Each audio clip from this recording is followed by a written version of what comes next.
لا حول ولا قوة إلا بالله العلي العظيم. بسم الله الرحمن الرحيم. الحمد لله رب العالمين بارئ الخلائق أجمعين، والصلاة والسلام على سيدنا ونبينا وحبيب قلوبنا وشفيع ذنوبنا وطبيب نفوسنا أبي القاسم محمد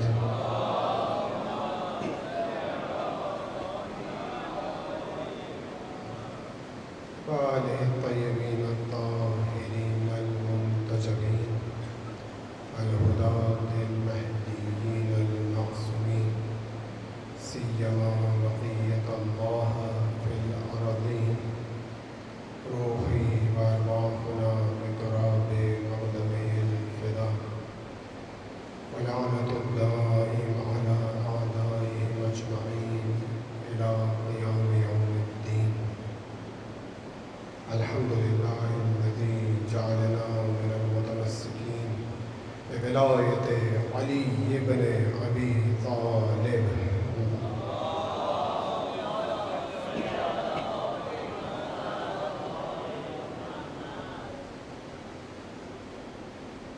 أما بعد، قال الله الحكيم في كتابه المبين.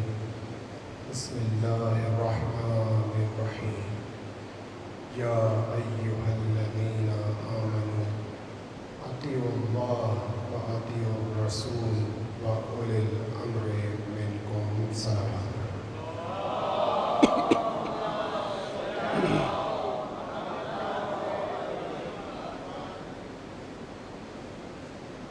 ولایت اور حاکمیت امام معصوم کے عنوان سے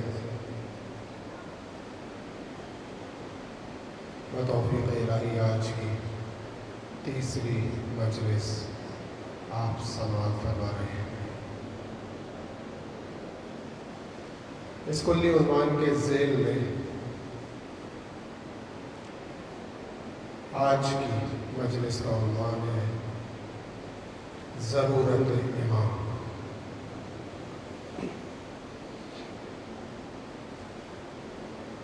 جب ایک معاشرے کے افراد یہ چاہے کہ وہ معاشرہ صحیح سمت میں حرکت کرے تو ضروری ہے کہ وہ ایسی روش کا انتخاب کرے کہ جس میں ان کی مادی اور معنوی دونوں ضروریات پوری ہو رہی ہوں۔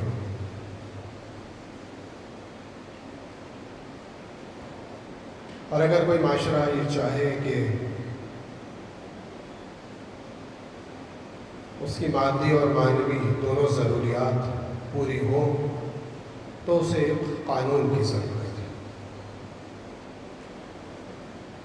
اس لیے ہمیشہ ہر جگہ ہر معاشرے میں کچھ قوانین ہوا کرتے ہیں جن کے تحت وہ معاشرہ حرکت کرتا ہے۔ مثلا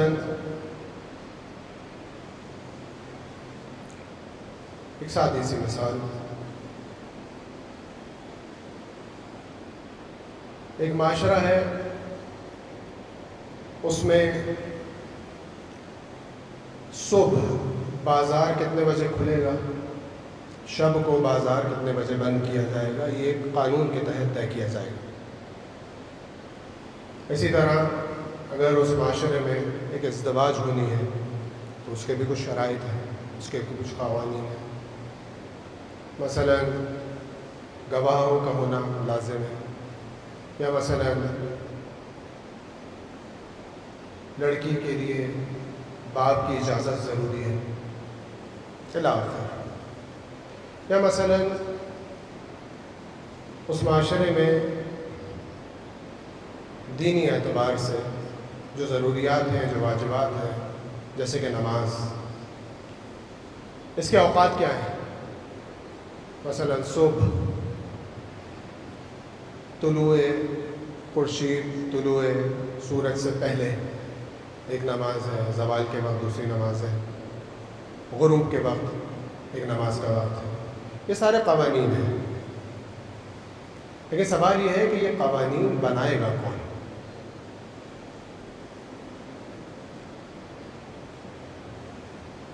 اس قوانین کو بنانے والا کون ہونا چاہیے؟ وہ جو بھی ہو، ان کو، اس شخص کو، اس ہستی کو، اس ذات کو ان دو شرائط پر پورا اترنا چاہیے. پہلی شرط یہ ہے کہ وہ جس معاشرے کے لیے، یعنی جس میں انسان زندگی گزار رہے ہیں، وہ قانون بنا رہا ہے، اس معاشرے کے انسانوں کی مادی اور معنوی ضروریات سے اسے کاملاً آگاہی ہونی چاہیے. 99% نہیں، 100%. دوسری شرط یہ کہ وہ ذی نفع نہ ہو، صاحب نفع نہ ہو، یعنی وہ قانون اس طرح سے نہ بنائے کہ اس قانون سے خود فائدہ اٹھائے. یہ دو شرط اس قانون کے وضع کرنے والے میں ہونی چاہیے، تب اسے قانون بنانے کا حق ہے. ہم معاشرے میں دیکھتے ہیں کہ بہت سارے انسان خود قوانین بناتے ہیں، لیکن جب وہ قوانین بناتے ہیں تو معاشرے میں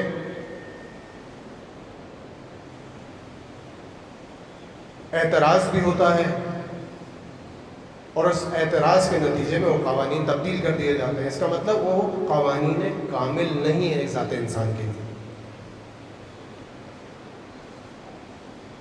یا ایک اور چیز جو دیکھنے میں آتی ہے، ان قوانین کے تحت، ان قوانین کے ہوتے ہوئے بھی معاشرے میں ظلم ہے، جبکہ وہ قوانین معاشرے میں کس لیے بنائے جاتے ہیں؟ تاکہ معاشرے میں فساد نہ ہو. یہی مقصد ہے. کیونکہ انسان جس معاشرے میں زندگی گزار رہا ہے وہ فردی زندگی نہیں ہے، اجتماعی زندگی ہے، اور اجتماعی زندگی کے لیے قوانین ضروری ہے. فردی زندگی کے لیے قوانین ضروری ہیں، لیکن اگر فردی زندگی میں قوانین کا لحاظ نہ رکھا جائے تو اتنا فساد وجود میں نہیں آئے گا. لیکن اگر اجتماع میں قوانین نہ ہو تو ایک بڑا فساد وجود میں آ سکتا ہے. تو اگر کوئی قانون بنا رہا ہے معاشرے میں تو پھر ظلم نہیں ہونا چاہیے اگر وہ قانون صحیح ہے، اور اگر ظلم ہے تو اس کا مطلب اس قانون میں کوئی نقص ہے جس کی وجہ سے ظلم ایجاد ہو رہا ہے.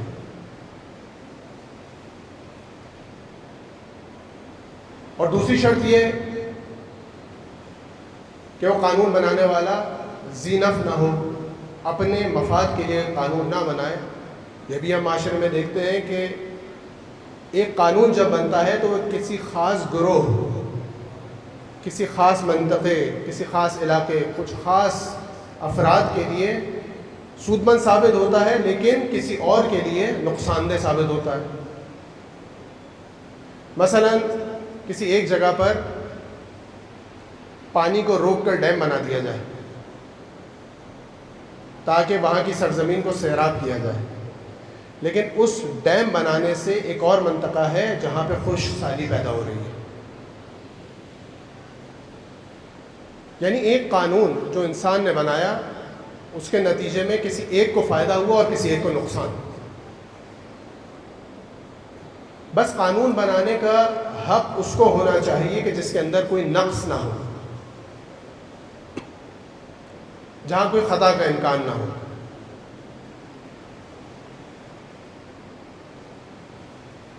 اس دنیا کا ایک بہت بڑا ادارہ ہے، اس کا نام میرے ذہن میں نہیں آ رہا. اس میں اگر تمام ملک کسی ایک چیز کے لیے رائے دیں اور فقط ایک ملک جس کو ایک خاص اختیار حاصل ہے، وہ ان تمام 192 ممالک کی رائے کو رد کر دے، تو اس ایک ملک کی رائے کو اس 192 ممالک کی رائے پر مقدم جانا جاتا ہے. یہ کیسا قانون ہے؟ یہ اس ادارے کی بے عدالتی کا جیتا جاگتا ثبوت ہے. بس چاہے کوئی ایک معاشرہ ہو، چھوٹی سی جگہ ہو، یا بڑے سے بڑا ادارہ ہو، اگر انسان قانون بنائے گا تو ظلم اور فساد کا اندیشہ ہے. بس قانون بنانے کا حق اس کو ہے کہ جو معصوم ہو. یعنی یا خدا قانون بنا سکتا ہے یا اس کا بھیجا ہوا نمائندہ. اور اسی نمائندے کی سرپرستی کو ولایت کہتے ہیں. یہی نمائندہ الہی جب معاشرے پہ سرپرست اور رہبر ہو تو اسی کو ولایت معصوم کہا جاتا ہے. اور ولایت معصوم یعنی زیر سایہ ولایت قوانین خدا کی پاسداری.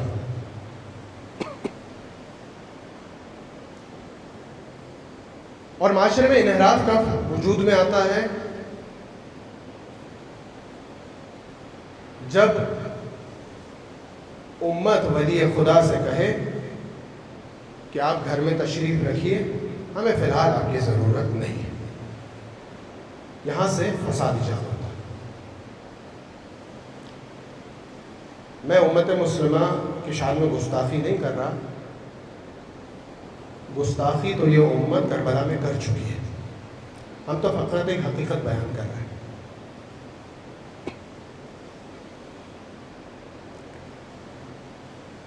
بس جب ولی خدا سے کہا جائے کہ ہمیں آپ کی ضرورت نہیں ہے تو معاشرے میں انحراف پیدا ہوتا ہے.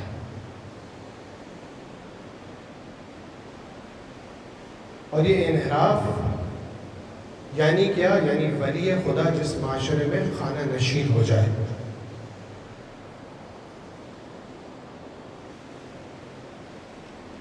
معاشرے پر کسی نہ کسی کی ولایت ضروری ہے. یا معاشرے پر ولی خدا کی ولایت ہوگی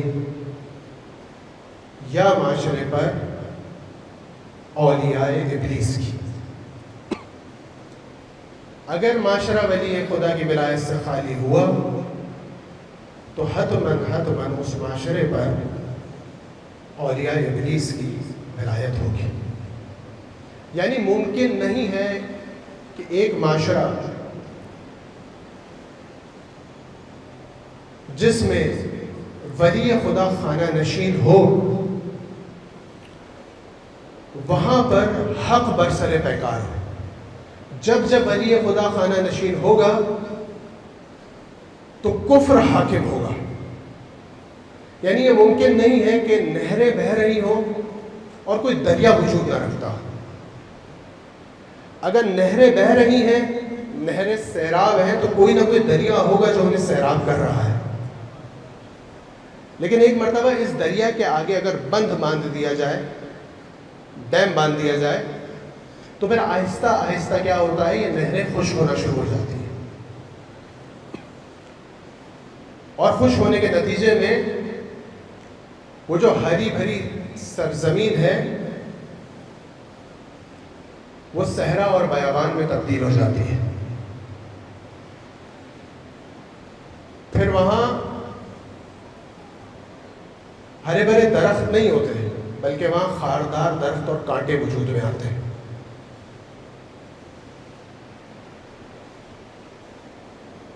اور یہ ہر کانٹے والے درخت کبھی پھل نہیں دیتے بلکہ یہ صرف زخمی کرتے ہیں.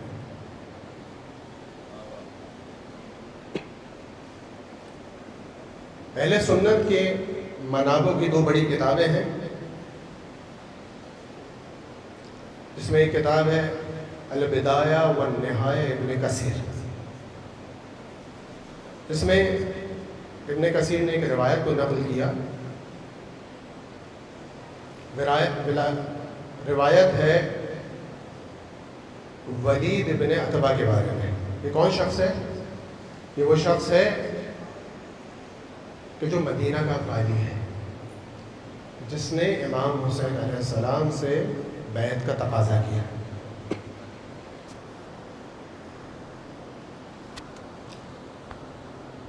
جب ولی خدا خانہ نشین ہو اور معاشرے میں ظلم کا نظام حاکم ہو جائے تو یہ وہ مقام ہے جہاں اولی الامر کا مصداق تبدیل ہو جاتا ہے.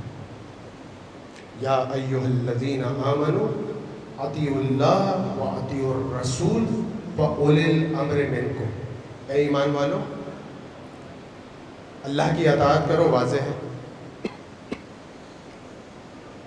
رسول کی اطاعت کرو، یہ بھی واضح ہے. اور اولی الامر کی اطاعت کرو. یہ اولی الامر کون ہے؟ جب معاشرے میں ظلم کا نظام حاکم ہو تو پھر یہ اولی الامر کا مصداق تبدیل ہوتا ہے. کبھی یزید اولی الامر ہوتا ہے،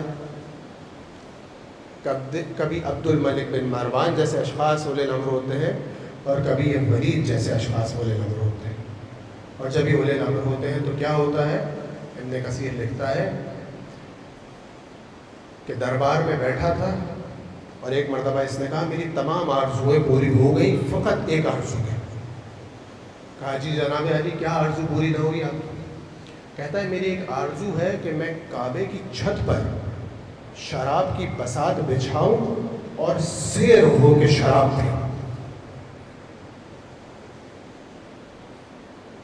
جب اولی الامر کا مصداق تبدیل ہو جائے تو ایسے فساد وجود میں آتے ہیں. آج کے زمانے میں بھی بہت سارے ایسے افراد ہیں جن کی یہ آرزویں ہیں. اگر آپ پہنچ جائیں تو بہت اچھی بات ہے. آج بھی ولید بھی موجود ہیں جو درباروں میں بیٹھے ہوئے یہ آرزویں کر رہے ہیں. اور اس کی وجہ جانتے ہیں کیا ہے؟ اس کی وجہ یہ ہے کہ میں نے اپنے امام سے یہ کہہ رکھا ہے کہ مجھے آپ کی ضرورت نہیں ہے.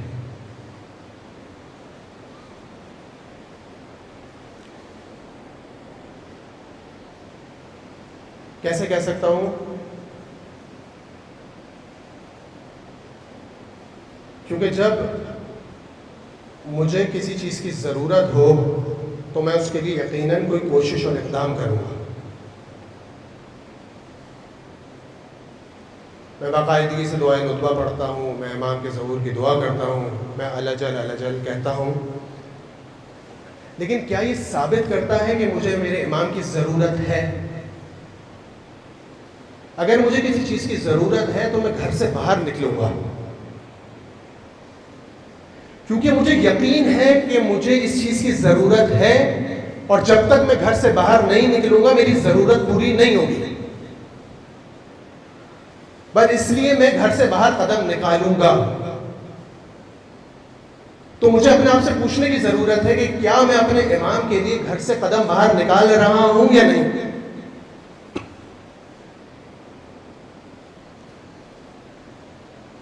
آج جو آپ فرش اعضاء پر موجود ہیں اور پورا عالم حسین کا غم منانے نکلا ہوا ہے،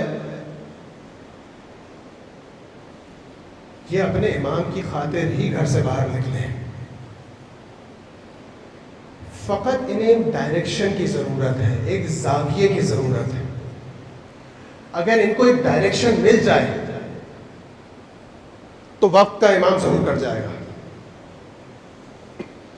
40 میں کروڑوں کا مجمع ہے. اگر اس کروڑوں کے مجمع کو ایک ڈائریکشن دے دی جائے تو پھر دنیا کی کسی قوت میں اتنی طاقت نہیں ہے کہ وہ ان کا مقابلہ کر سکے. کسی میں اتنی طاقت نہیں. لیکن ان کروڑوں کے پاس ایک ڈائریکشن نہیں ہے، ایک زاویہ نہیں ہے، ایک واحد نظریہ نہیں ہے. 40 میں ایک فکری اور اعتقادی اتحاد کی ضرورت ہے. یہ فکری اور اعتقادی اتحاد ظہور کا مقدمہ ہے، لیکن پوری کوشش کی جا رہی ہے کہ یہ اتحاد نہ ہونے پائے. میں موضوع میں جلدی سے وارث ہو رہا ہوں. پوری کوشش ہے کہ یہ اتحاد فکری اور اعتقادی پیدا نہ ہونے پائے، کیونکہ یہ جانتے ہیں کہ جس دن یہ اتحاد پیدا ہو گیا اس دن ان کی بساط لپیٹ دی جائے گی. اس لیے پوری انویسٹمنٹ اس چیز پر کی جا رہی ہے کہ یہ لوگ بکھرے رہیں، جدا جدا رہیں.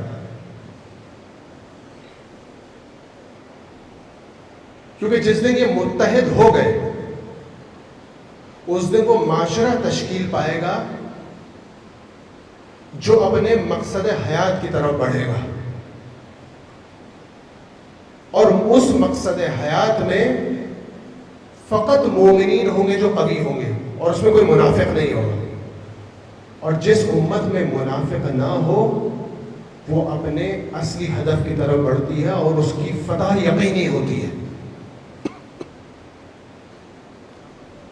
ایک براڈ اسپیکٹرم میں ایک براڈ اسلامک سوسائٹی کی بات کر لیتے ہیں۔ ایک سلوات پڑھے گا محمد والے۔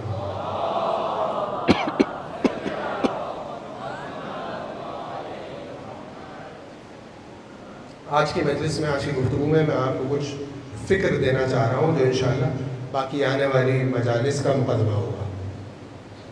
ایک براڈ اسلامک سوسائٹی کی بات کرتے ہیں۔ ایک سوال ایجاد ہوتا ہے، کیا اہل سنت برادران دشمنان اہل بیت ہیں؟ میں کنٹروورشل بات کر رہا ہوں تھوڑی، آپ سے تحمل کیجیے گا۔ کیا تمام اہل سنت دشمنان اہل بیت ہیں؟ یہ فکر کہاں سے ایجاد ہو رہی ہے؟ یہ فکر ہمارے درمیان موجود ہے، لیکن یہ ایجاد کہاں سے ہو رہی ہے؟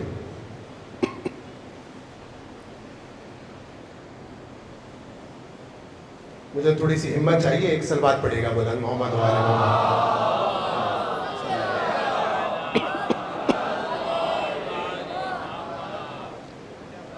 تو سوال یہ ہے کہ کیا یہ تمام دشمنان اہل بیت ہیں؟ میں ایسے افراد کو پرسنلی جانتا ہوں، شخصی طور پر، جو افراد جب اہل بیت کا نام لیتے ہیں تو ان کی آنکھوں میں، میں اہل سنت افراد کی بات کر رہا ہوں، ان کی آنکھوں میں انتہائی اعلیٰ درجے کا احترام اور مودت ہوتی ہے۔ سیدنا کے لقب کے بغیر یہ ائمہ کا نام نہیں لیتے،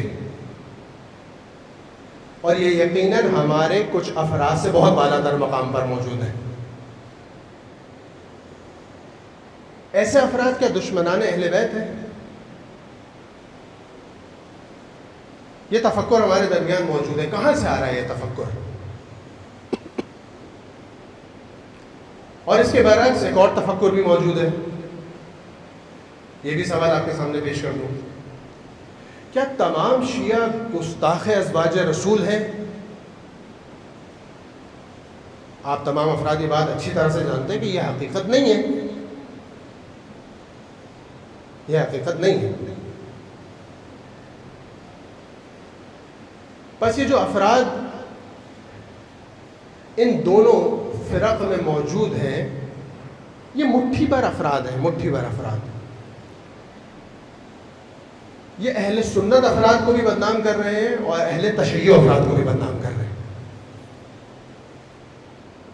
اور جیسے پچھلی گفتگو میں آپ نے سماعت فرمایا، کچھ افراد معاشرے میں منافقین کا کردار ادا کر رہے ہیں اور کچھ افراد کو پیغمبر اکرم صلی اللہ علیہ وآلہ وسلم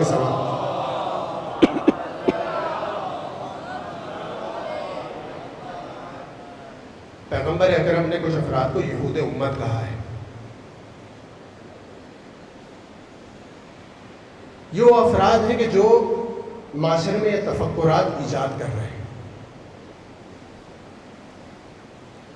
اور اس کا نتیجہ یہ ہے کہ معاشرے سے ضرورت امام ختم ہو جاتی ہے۔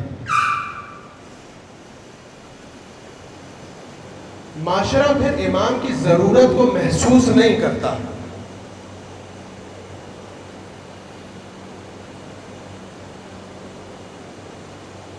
میں آپ کے سامنے جو باتیں کر رہا ہوں یہ تھوڑی سی کنٹروورشل ہے، اور میں آپ کو کاملاً ان باتوں پر حق اعتراض دیتا ہوں۔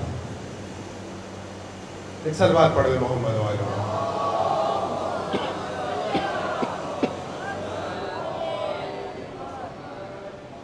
کاملاً آپ کو حق اعتراض دیتا ہوں، ابھی اسی وقت بھی اور مجلس کے بعد بھی آپ کو حق اعتراض ہے، آپ سوال کر سکتے ہیں اور میرا فرض ہے کہ میں اس بات کا جواب دوں۔ بہرحال بندہ حقیق تو ایک طالب علم کی حیثیت سے عرض کر رہا ہے، علماء کو ہمیشہ اپنی امت کے نزدیک ہونا چاہیے، ہمیشہ، کیونکہ جتنا امت اور علماء کا فاصلہ بڑھتا چلا جائے گا، امام اور امت کا فاصلہ بڑھتا چلا جائے گا۔ اس لیے عالم کو ہمیشہ اپنی امت کے نزدیک ہونا چاہیے، اپنی عوام کے نزدیک ہونا چاہیے۔ میں آپ کو حق کا اعتراض دیتا ہوں، لیکن فقط ایک سوال کے بعد، میں اپنے امام کی خانہ نشینی کو ختم کرنے کے لیے کیا کر رہا ہوں؟ یعنی میں کیا کر رہا ہوں کہ امام کا ظہور ہو جائے اور ان کی خانہ نشینی ختم ہو جائے؟ اب یہاں پہ بھی دو تفکر ہیں۔ کمال کی بات یہ ہے کہ ہمارا دشمن کسی چیز کو نہیں چھوڑتا، جہاں پر بھی وہ دیکھتا ہے کہ فساد ایجاد کیا جا سکتا ہے اور جہاں پہ ان کے اعتقادات میں دو مختلف قسم کے تفکر ایجاد کیے جا سکتے ہیں، وہاں وہ اپنا پورا کردار ادا کرتا ہے۔ تشخیص دینا ہمارا کام ہے۔ دو تفکر ہے کہ ہمیں آمادگی کرنے کی ضرورت ہے تب امام کا ظہور ہوگا، اور دوسری طرف یہ تفکر ہے کہ نہیں، ہمیں کسی آمادگی کی ضرورت نہیں ہے، امام کا ظہور ہو جائے گا خود بخود۔ یہ دو تفکرات۔ اب میں یہاں پر فقط آپ کو شبہات کے جواب نہیں دوں گا، کیونکہ ہماری اس معاشرے کا ایک مسئلہ ہے کہ ہمیں چھوٹے چھوٹے معاملات میں الجھا کے رکھا ہوا ہے۔ کوشش یہ کی جاتی ہے کہ چھوٹے چھوٹے فتنے ایجاد کیے جائیں، چھوٹے چھوٹے سوالات، چھوٹے چھوٹے شبہات ایجاد کیے جائیں اور پوری قوم کو اس کی طرف لگا دیا جائے، جس میں سے ایک شبہ جس کو میں فتنے کا نام دیتا ہوں،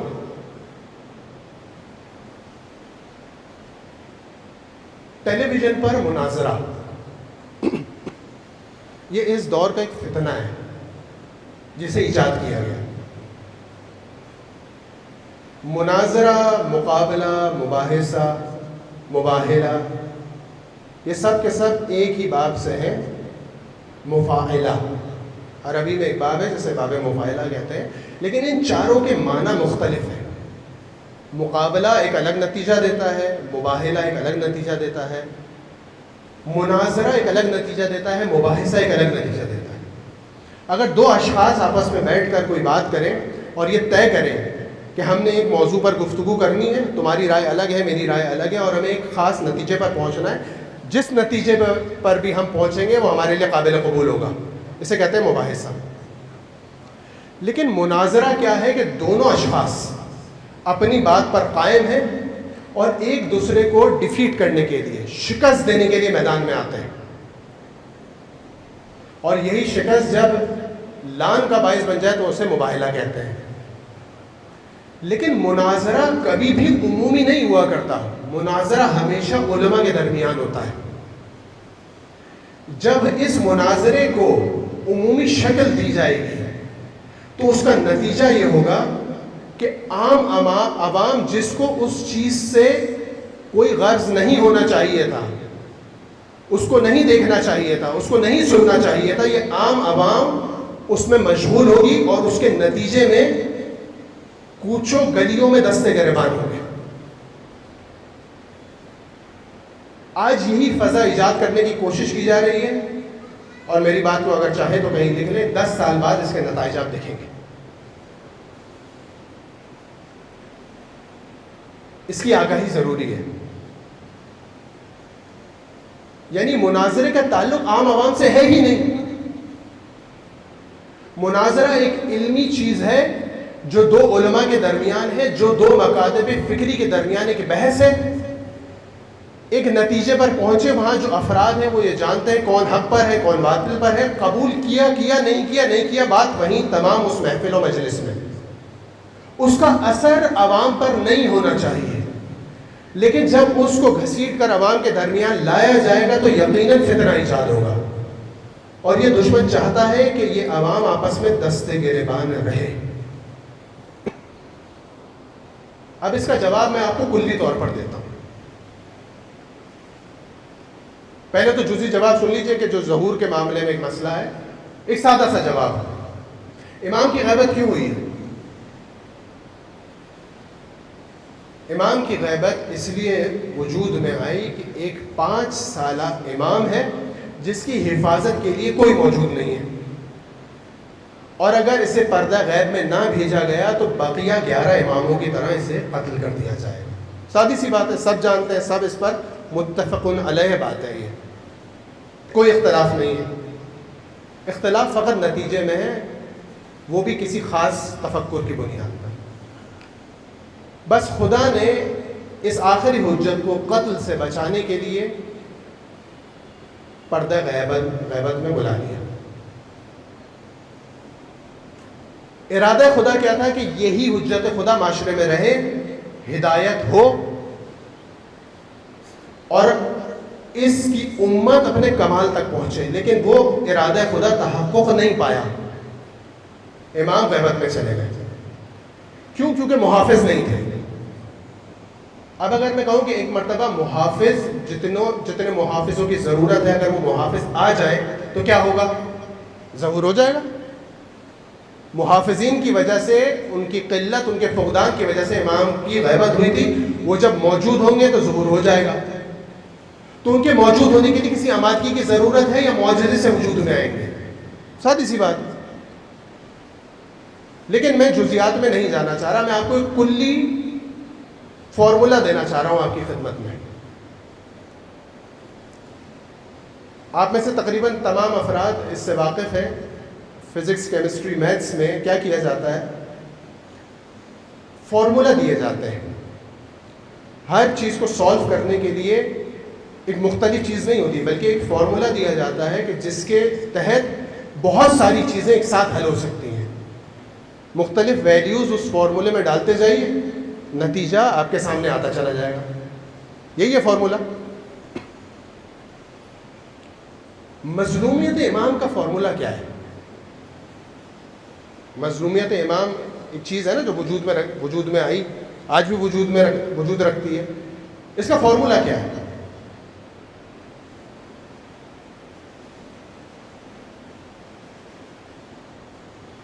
تین چیزوں پر مبنی ہے مظلومیت امام۔ جہاں خدا پرستی نہ ہو، جہاں پہ بے معرفتی امام ہو، جہاں پہ ناشناسی دشمن ہو، وہاں پہ مظلومیت امام وجود میں آتی ہے۔ ان تینوں کو جمع کر دیجئے، مظلومیت امام وجود میں آ جائے گی۔ اگر 10 ہجری کے مسلمانوں کی ویلیوز اس فارمولے میں ڈالیں تو مظلومیت امیر کائنات وجود میں آئے گی۔ اگر 61 ہجری کے مسلمانوں کی ویلیوز اس فارمولے میں ڈالیں گے تو حسین کی مظلومیت وجود میں آئے گی۔ اور اگر آج کے مسلمانوں، 21ویں صدی کے مسلمانوں کی ویلیوز اس میں ڈال دیں تو جو چیز وجود میں آئے گی اسے کہتے ہیں مظلومیت مہدی۔ اور اس کے برعکس کیا ہے؟ حاکمیت امام کا بھی کوئی فارمولا ہونا چاہیے، یقیناً ہوگا۔ وہ ہے خدا پرستی، معرفت امام، شناخت دشمن اور توکل بے خدا۔ یہ 4 چیزیں جہاں جمع کر دیں گے وہاں پہ جو چیز وجود میں آئے گی اسے کہیں گے حاکمیت امام۔ لیکن اس کی ویلیوز کہاں سے لائیں گے آپ؟ 1400 سال میں تاریخ پر نظر ڈالیں، اس کی ویلیوز آپ کو کہیں ملیں گی نہیں، کیونکہ حاکمیت امام وجود میں ہی نہیں آئی کبھی۔ آپ کہیں گے 35 ہجری میں امیر کائنات علی ابن ابی طالب علیہ السلام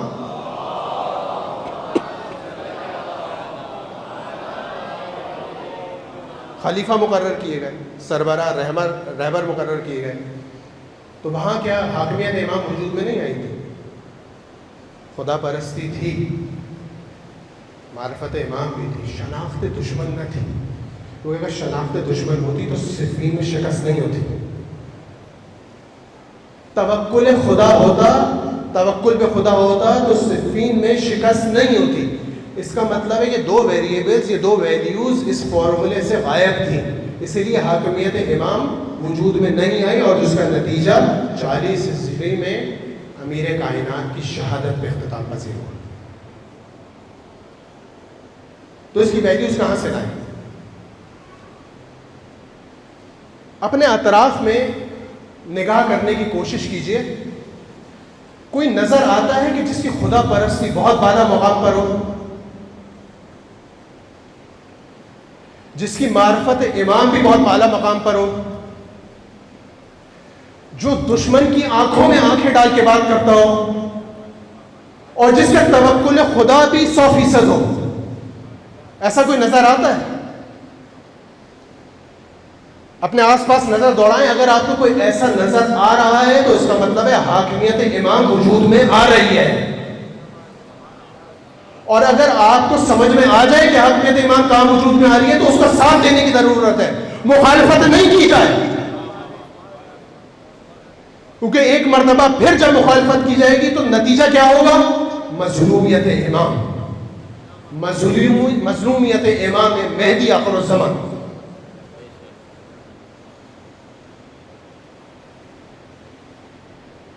اگر کسی خطے میں یہ نظر آ رہا ہے کہ خدا پرستی موجود ہے، اس خطے کے لوگ معرفت امام رکھتے ہیں، اس خطے کے لوگ دشمن کو پہچانتے ہیں اور ان کا توکل بھی خدا پر ہے، تو سمجھ جائیے کہ وہاں ظہور کی آمادگی ہو رہی ہے اور اس کا ساتھ دینے کی ضرورت ہے. دشمن کی پوری کوشش ہے اس تفکر کا، اس حاکمیت جو ایجاد ہو رہی ہے اس کا ساتھ نہ دیا جائے. جو کام عبید اللہ ابن زیاد نے کوفہ میں کیا تھا، آج وہی کام دشمن یہاں کر رہا ہے، تاکہ حسین جیسے کربلا میں تنہا رہ گئے تھے، آج حسین وقت تنہا رہ جائے، تاکہ وہ معاشرہ وجود میں آئے کہ جہاں اس معاشرے میں امام مظلوم ہو جسے آسانی سے قتل کر دیا جائے. یہی چاہتا ہے دشمن. تو بس یہ دیکھا جائے کہ نہ تمام اہل سنت دشمنان اہل بیت ہے، نہ تمام شیعان علی گستاخ ازواج رسول. یہ کوئی ہے جو ان دونوں کو لڑوا رہا ہے. جب علی نے ازواج کسی زوجہ رسول کی بے احترامی نہیں کی تو علی کا ماننے والا کیسے کر سکتا ہے؟ جمل سے اتار کر با احترام عورتوں کے حصار میں امام حسن مشتبہ کی سربراہی میں گھر بھیجا ہے. بے احترامی نہیں کی علی نے، کیونکہ جانتے ہیں کہ ان کو رسول سے نسبت ہے، رسول کی حفاظت کرنی ہے، رسول کی ناموس کی حفاظت رسول کے مقام کی حفاظت ہے. اب یہاں ایک بات ثابت ہوتی ہے کہ جو احترام کے قائل نہیں ہیں وہ علی والے بھی نہیں ہیں. جو احترام کے قائل نہیں ہیں وہ علی والے نہیں ہیں. پھر صاف ظاہر ہو رہا ہے، کیونکہ علی کو ماننا فقط ظاہری کام نہیں ہے، باطن سے علی کو ماننے کی ضرورت ہے. پیغمبر نے ملاک بتایا ہے مومن اور منافق ہونے کا. پیغمبر فرماتے ہیں کہ مومن اور منافق کی پہچان کا ملاک ہے حب علی ابن ابی طالب. شیعہ منابع میں بھی یہ موجود ہے، سنی بڑے منابع میں بھی یہ موجود ہے. بخاری میں موجود ہے، مسلم میں موجود ہے، ابن ماجہ میں موجود ہے، ترمذی میں موجود ہے، نسائی میں موجود ہے، ابن داؤد میں موجود ہے، اور کئی منابعوں میں یہ موجود ہے. حدیث کے پیغمبر نے فرمایا کہ مومن اور منافق کی پہچان حب علی ابن ابی طالب ہے.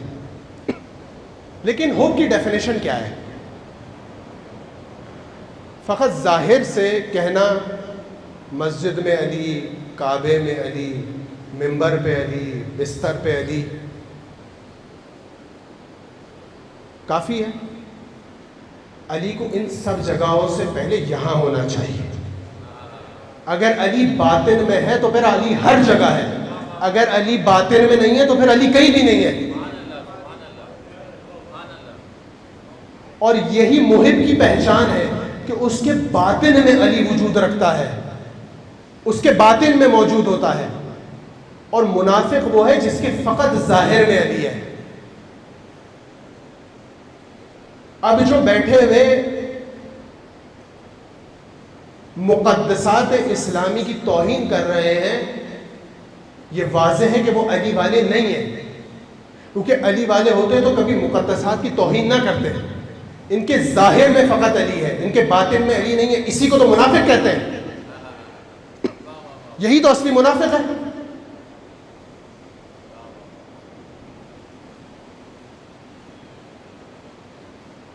دو قسم کے افراد ہیں, ایک ظاہر سے علی کو مانتے ہیں اور ایک ظاہر اور باطن دونوں سے علی کو مانتے ہیں. یہ جو ظاہر اور باطن دونوں سے علی کو مانتے ہیں, ان کی نگاہ فقط فروع دین پر نہیں ہوتی, ان کی نگاہ اصول دین پر ہوتی ہے.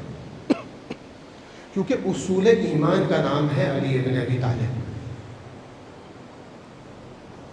میں تبرہ کے خلاف نہیں ہوں, کامل عقیدہ رکھتا ہوں تبرہ پر, لیکن تبرہ اصل دین نہیں ہے. تبرہ فروع دین میں سے ہے, وہ بھی 10واں مقام ہے تبرہ کا.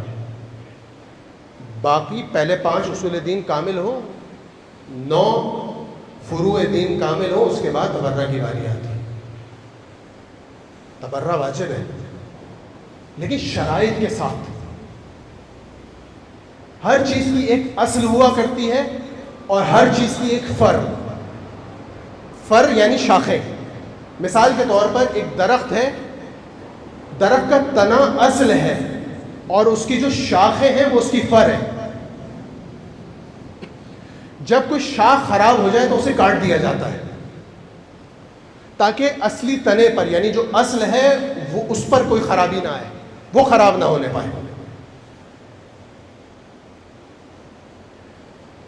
اگر فروع دین خراب ہونا شروع ہو جائیں, اس میں باطل تفکر داخل ہونا شروع ہو جائے تو اصل پہ بات آئے گی.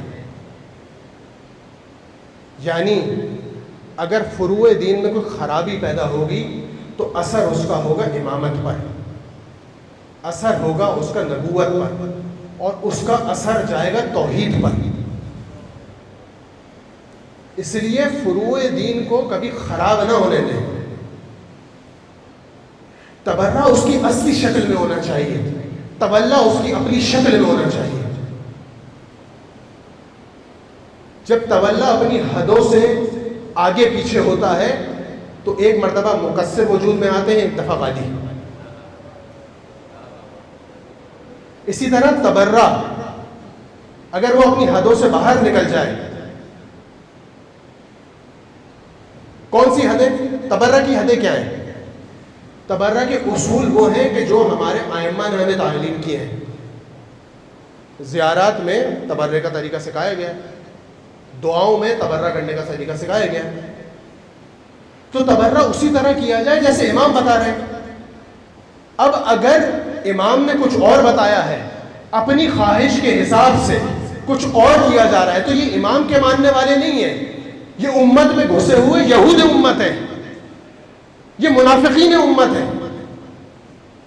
اور اگر ہم ان کی تشخیص نہیں کریں گے تو 7 سمندر پار سے بیٹھ کر پھر ہمارے درمیان فساد برپا کیا جائے گا.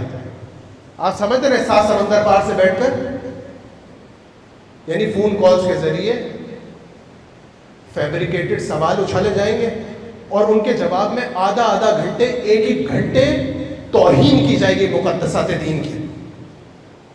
ایسا آج کیا جا رہا ہے, یہ ہمارے ضعف کا نتیجہ ہے, کیونکہ ہم اپنے امام کی ضرورت کو محسوس نہیں کر رہے. جس دن ہم اپنے امام کی ضرورت کو محسوس کر لیں, ایسے افراد کا معاشرے سے خاتمہ ہو جائے گا.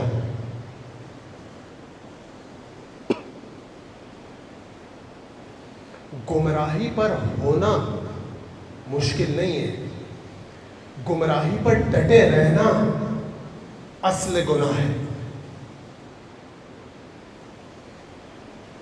اگر کوئی شخص گمراہی پر ہے اور وہ راہ ہدایت چاہتا ہے تو اپنے امام سے متصل ہو کر وہ راہ ہدایت پا سکتا ہے. ایک توبہ کی ضرورت ہے. لیکن اگر وہ اس بات پر ڈٹ جائے کہ جس طرح سے میں نے دین کو سمجھا ہے میں اسی طرح سے عمل کروں گا، تو وہ توبہ کے دروازے کی طرف کبھی نہیں دیکھے گا. وہ ہمیشہ کے لیے گمراہ ہی رہے گا، کیونکہ اس کے ذہن پر ایک ایسا تفکر غالب آ چکا ہے جس کے تحت وہ خدا پرستی میں نہیں ہے بلکہ خود پرستی میں ہے، خود پرستی کا شکار ہے.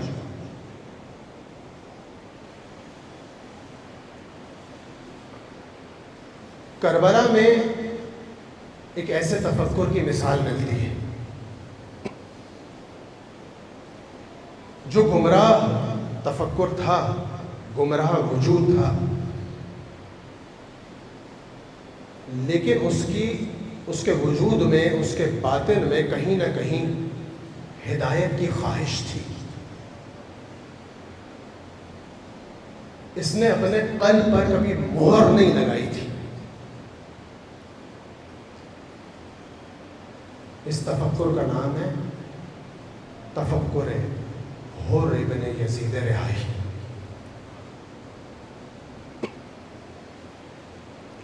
گمراہی کے بادلوں میں تھا حر،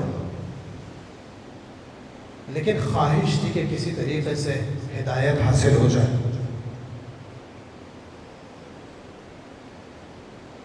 حسین کربلا کی طرف سفر کر رہے ہیں. ایک مرتبہ لشکر میں موجود ایک شخص نے کہا کہ مجھے دور سے نخلستان نظر آ رہا ہے. کہا نہیں نخلستان نہیں ہے، مجھے ایسا محسوس ہو رہا ہے کہ دور سے کوئی گھوڑ سوار ہے جو ہماری طرف آ رہے ہیں.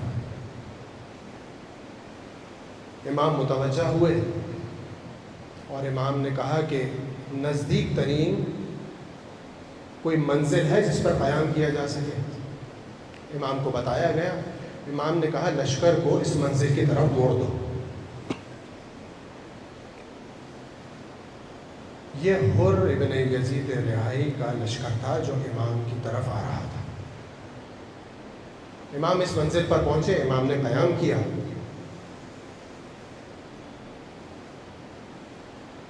اتنی دیر میں جب حر کا لشکر پہنچا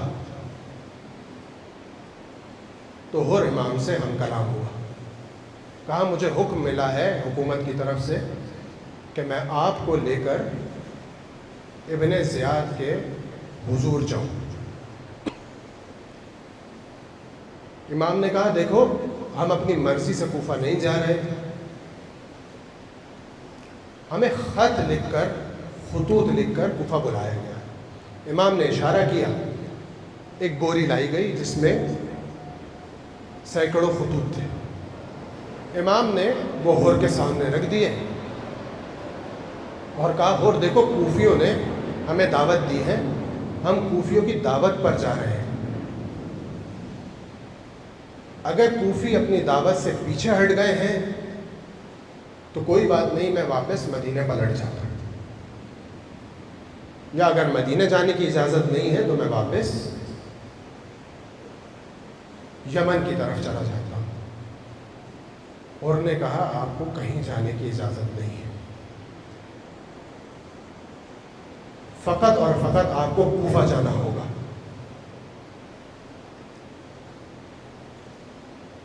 امام نے کہا خیموں میں جتنا پانی ہے وہ لے کر آؤ. حر کا لشکر پیاسا ہے، اسے پانی پلاؤ. پانی لایا گیا. حر کے لشکر کو سیراب کیا گیا. پھر امام نے حکم دیا کہ جاؤ جتنے حیوان ہیں ان کو سیراب کرو، اس کے حیوان بھی پیاسے. امام یہاں حر کی تربیت کر رہے تھے مہربانی کے طریقے سے. ایک مہربان امام مہربان طریقے سے حر کی تربیت کر رہا ہے، کیونکہ امام جانتے ہیں کہ حر کے قلب میں نور ہدایت موجود ہے. نماز کا وقت ہوا، امام نے کہا ہم نماز پڑھنا چاہتے ہیں، جاؤ جا کے تم بھی اپنی لشکر کی جماعت کراؤ۔ حر نے جواب دیا کہ ہم آپ ہی کے ساتھ نماز پڑھیں گے۔ حر جانتا تھا کہ نواسہ رسول جہاں ہو وہاں امامت کا حق فقط نواسہ رسول کو ہے، یہ جانتا تھا۔ نماز پڑھائی امام نے، نماز تمام ہوئی، امام نے کہا حرکت کرنے کے لیے آمادہ ہوا جائے۔ جیسے امام سوار ہوئے، حر نے آ کے امام کا راستہ روک لیا۔ یہاں امام نے کہا کہ اب حر کے لیے تربیت کی روش کو تبدیل کرنا ہوگا۔ حر نے کہا، امام نے کہا حر تیری ماں تیرے غم میں بیٹھے۔ امام نے روش ہدایت کو تبدیل کیا۔ سب منتظر تھے، حر کی طرف دیکھ رہے تھے حر کیا جواب دیتا ہے۔ حر نے خود کو ضبط کیا اور حر نے کہا کہ اگر کوئی اور میری ماں کا نام لیتا پورے عرب میں تو میں اس کو جواب دیتا، لیکن خدا کی قسم میں آپ کی ماں کا نام اپنی زبان پر جاری نہیں کر سکتا۔ حسین نے جو تیر ہدایت چلایا تھا وہ حر کے قلب میں جا لگا۔ حر نے کہا آپ چلیے، ہم آپ کے ساتھ ساتھ چلیں گے۔ کوفہ کی طرف چلے۔ جب کربلا کے مقام پر پہنچے تو ابن زیاد کا قاصد آیا، حر کو ایک اور خط دیا۔ حر نے پڑھنا شروع کیا، لکھا تھا اے حر جہاں حسین کو روکا ہے وہیں روک دو، یہاں سے ایک قدم آگے پیچھے ہٹنے کی ضرورت نہیں ہے۔ حر نے امام کو خط پڑھ کے سنایا اور کہا کہ ابن زیاد کا حکم ہے، میں مامور ہوں حکومت کا، اب آپ کو یہاں سے کہیں جانے کی اجازت نہیں ہے۔ حر ہے، حر ایک بہادر شجاع شخص ہے عرب کا، غیرت ہے حر کی۔ امام نے کہا خیمے نصب کر دیے جائیں، فرات کے کنارے خیمے لگا دیے گئے۔ دن گزرتے گئے، لشکر پہ لشکر آتے گئے۔ حر یہ سمجھ رہا تھا کہ امام سے کوئی مذاکرات کیے جائیں گے، کوئی گفتگو کی جائے گی اور اس کے بعد اس معاملے کو حل کر لیا جائے گا، لیکن جب حر نے دیکھا کہ روز ہزاروں کا لشکر آ رہا ہے تو اب حر کے اندر اضطراب پیدا ہونا شروع ہوا۔ جب 9 محرم آئی تو حر نے دیکھا کہ یہ معاملہ تو وہ ہے ہی نہیں جس کے لیے حسین کو روکا گیا تھا، دشمن کے ارادے تو ہیں ہی کچھ اور۔ حر رات کو شب عاشورہ ادھر سے ادھر ٹہلنے لگا۔ جب صبح عاشور ہوئی تو ایک مرتبہ جب حر نے دیکھا کہ اب لشکر آمادہ ہے، نیزے نکل آئے ہیں، تیر کمانوں میں ہیں، تلواریں نیام سے باہر ہیں، حر سمجھ گیا کہ کیا ہونے والا ہے۔ حر ایک مرتبہ گھوڑے پر بیٹھا تھا اور حر کپکپا رہا تھا۔ حر کا بیٹا آیا اور کہا بابا یہ کیسا اضطراب ہے، یہ کیا کیفیت ہے؟ حر نے کہا کہ میں اپنے آپ کو اس وقت جہنم اور جنت کے درمیان محسوس کر رہا ہوں، اور خدا کی قسم میں اس جنت کو جہنم کے عوض تبدیل نہیں کروں گا، نہیں بیچوں گا، چاہے میرے جسم کے ٹکڑے ٹکڑے کر دیے جائیں۔ بیٹے نے کہا کیا چاہتے ہیں؟ کہا میں حسین سے شرمندہ ہوں، حسین سے معافی مانگنا چاہتا ہوں۔ صبح عاشور کا واقعہ ہے۔ لا الہ الا اللہ۔ حر گھوڑے پر سوار تھا، بیٹے سے کہا چلو۔ بیٹے نے کہا کیا حسین ہمیں معاف کر دیں گے؟ کہا حسین کریم ابن کریم ہے، آؤ حسین کے پاس چلتے ہیں۔ حر نے یہاں گھوڑا دوڑایا، ادھر حسین نے عباس اور اکبر سے کہا آؤ مہمان آ رہا ہے، استقبال کرنا ہے۔ حر گھوڑے پر دوڑتا جاتا حسین کی طرف اور یہ کہتا جاتا خدا میں تجھ سے شرمندہ ہوں، خدا میں تیرے حسین سے شرمندہ ہوں، میں نے گناہ کیا، تو مجھے معاف کر دے۔ لیکن معافی دینی تھی ولی خدا نے۔ حر حسین کے خیمے کے نزدیک پہنچا، گھوڑے سے اترا، اب گھوڑے سے اتر کر ایسے ہی حسین کے پاس نہیں گیا، سب سے پہلے اپنے جوتے اتارے، اپنے گلے میں ڈالے، غلام بن کے چاہ رہا ہے اب حسین کا، خاک کربلا اٹھائی، سر میں ڈالی،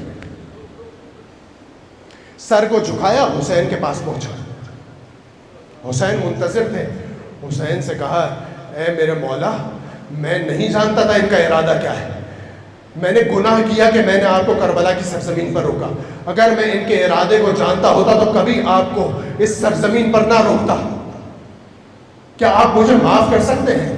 کیا میری توبہ بارگاہ خدا میں قبول ہو سکتی ہے؟ امام نے کہا تمہاری توبہ کو پروردگار نے قبول کر لیا۔ اور ایک روایت کے مطابق امام نے علی اکبر کی طرف اشارہ کیا اور کہا جا کے حر کو گلے لگاؤ۔ امام نے کیوں ایسا کیا؟ کیونکہ حر شرمندہ ہے، حر ٹوٹ چکا ہے۔ ایک دفعہ علی اکبر نے جب حر کو گلے لگایا تو حر میں دوبارہ ایک دفعہ حیات آ گئی، حر دوبارہ سے کوئی زندہ حر ہو گیا۔ حر نے امام کی طرف سر اٹھا کے کہا اے امام، میں وہ پہلا شخص تھا کہ جس نے آپ کو کربلا میں روکا تھا، مجھے اجازت دیجیے کہ سب سے پہلے جا کر آپ پر قربان ہو جاؤں، سب سے پہلے آپ پر جا کر قربان ہو جاؤں۔ امام نے اجازت دی، حر آمادہ ہوا، پہلے حر کا بیٹا گیا، بیٹا شہید ہوا، حر ابھی پہنچنا چاہتے تھے، جیسی بیٹے کے لاشے پر پہنچے دیکھا کہ حسین پہلے سے موجود ہے۔ حر نے کہا امام یہ غلام ابن غلام ہے، آپ یہاں کیا کر رہے ہیں؟ امام نے کہا تم جانتے نہیں ہو کہ جس کا جوان بیٹا شہید ہو جائے، جس کا جوان بیٹا مارا جائے، باپ اس کے لاشے پر نہیں آتا۔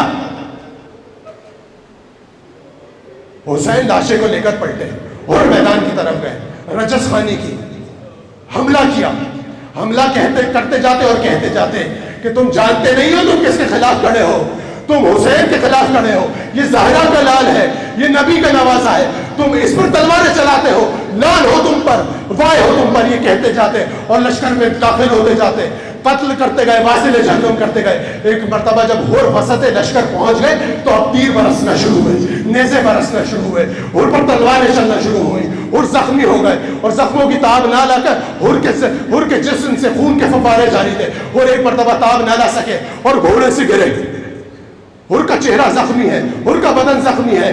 حسین دوڑتے ہوئے حر کے لاشے پر آئے اور حر کی آنکھوں میں خون ہے، چہرے پر خاک ہے اور یہ سوچ رہے ہیں کیا غلامی کا حق ادا ہو گیا؟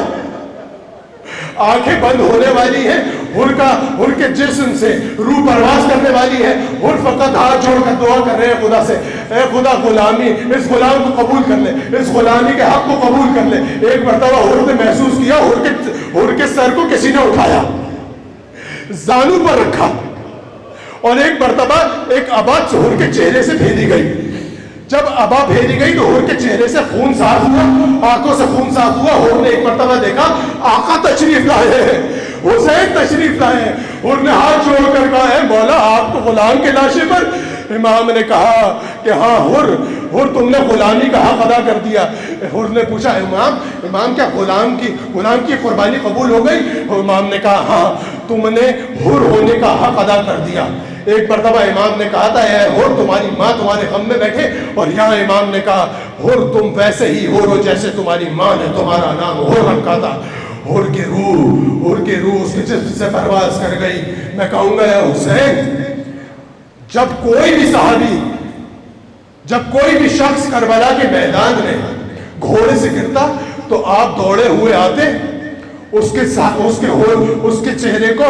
چہرے سے خون کو صاف کرتے، گرد کربلا کو خاص کرتے، اس کے سر کو اٹھا کے اپنے زانوں پر رکھتے۔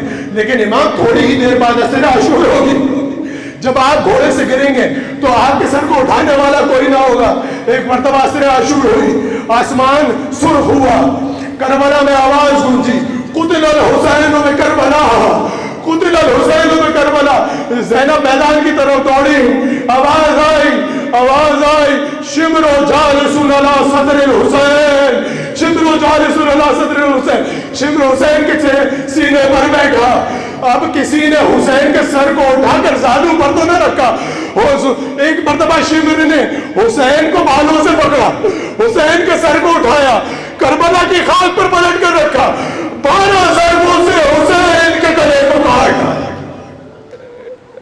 الا لعنت اللہ علی القوم الظالمین۔ وسيعلم الذين ظلموا أي منقلب ينقلبون. بار الہ بحق حسین اولاد الحسین و اصحاب الحسین ہمارے اس قلیل سی عبادت کو اپنی بارگاہ میں قبول فرما. ہمارے اس پرسے کو جناب سیدہ طاہرہ کی بارگاہ میں مقام قبولیت عطا فرما. امام زمان علیہ السلام کے ظہور میں تاجیل فرما. ہمیں ان کے اوان و انصار میں شمار فرما. ربنا تقبل منا انک انت السمیع العلیم. اللہم ارزقنا فی الدنیا زیارت الحسین وفی الآخرۃ شفاعت الحسین علیہ السلام.